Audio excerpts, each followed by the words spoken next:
வந்து ஒரு 73 ஓல்டு ஒரு பேஷண்ட் துளசி அம்மான்னு சொல்லிட்டு, அவங்க வந்து ஒரு கடந்த ஒரு 2 மந்த்ஸா நம்மளோட எலிக்ஸர் மிக்ஸ் எடுத்துட்டு இருக்காங்க.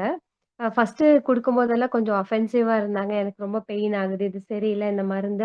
அவங்க டயபெட்டிக்கும் இருக்கு, பிரஷர் இருக்கு. அவங்களுக்கு மல்டிபிள் ரீசன்ஸ் இருக்கு. அவங்களுக்கு வந்து கழுத்துக்கிட்ட ரொம்ப பிரச்சனையா இருந்தது. திருப்ப முடியாம இருந்ததுங்க.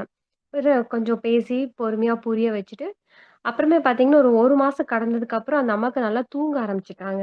அவங்க தூங்கவே மாட்டாங்களாம். வீட்ல எல்லாரும் கம்ப்ளைண்ட் பண்றது அது. பட் அவங்களுக்கு 1 மந்த்க்கு அப்புறம் தான் அந்த ரிசல்ட்ஸ் கிடைச்சதுங்க.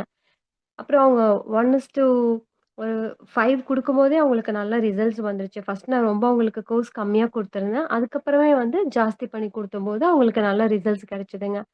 இப்போ ஆஃப் லேட்டா என்ன ஆகுதுன்னா, என்னோட கன்சல்டேஷனே இல்லாம நம்மளோட ஸ்டாஃப் கிட்டயே சொல்லி அவங்களே அந்த அந்த பொடி மருந்து இருக்குதுல்ல, மேடம் குடுப்பாங்கல்ல, "அது கொஞ்சம் குடுங்க. அது சாப்பிட்டா தான் எங்க அம்மா கொஞ்சம் நல்லா இருக்காங்கன்னு" சொல்லிட்டு அப்படி வாங்கிட்டு போயிட்டாங்க. எனக்கே நாலேட்ஜ் இல்லாம.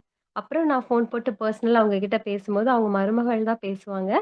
ஸோ அவங்க சொன்னாங்க, "அம்மா இப்ப தான் நல்லா தூங்குறாங்கங்க. எங்களுக்கு நல்லா டிஃபரன்ஸ் தெரியுது. பெயின் இல்ல." ஸோ செவரல் இயர்ஸா அவங்களுக்கு இருந்த அந்த இஷ்யூஸ் வந்து லைக் அவங்களுக்கு அவங்களோட பாடி அடாப்ட் ஆகுறதுக்கு 2 மந்த்ஸ் ஆச்சு. பட் 2 மந்த்ஸ்க்கு அப்புறம் அவங்க நல்லாவே குயிக்கா ரிசல்ட் சொல்றாங்க. அவங்களே வந்து வீட்டுக்கு பார்க்குறவங்க கிட்ட வந்து, அவங்களோட இன்னொரு ரிலேட்டிவ் கிட்ட சொல்லிட்டு, அப்புறமே வந்து அவங்க என்ன வந்து பார்த்தாங்க. ஸோ லேட்டஸ்ட்டா எனக்கு லாஸ்ட் வீக் கிடைச்ச டெஸ்டிமோனி மேடம் இது. அவங்க பேரு துளசி அம்மா. Now she is very happy. ஆக்சுவலா தூக்கம் தான் ஒரு பெரிய வரப்பிரசாதம் அவங்களுக்கு. இன்னைக்கு she is happy without neck pain எல்லாம்.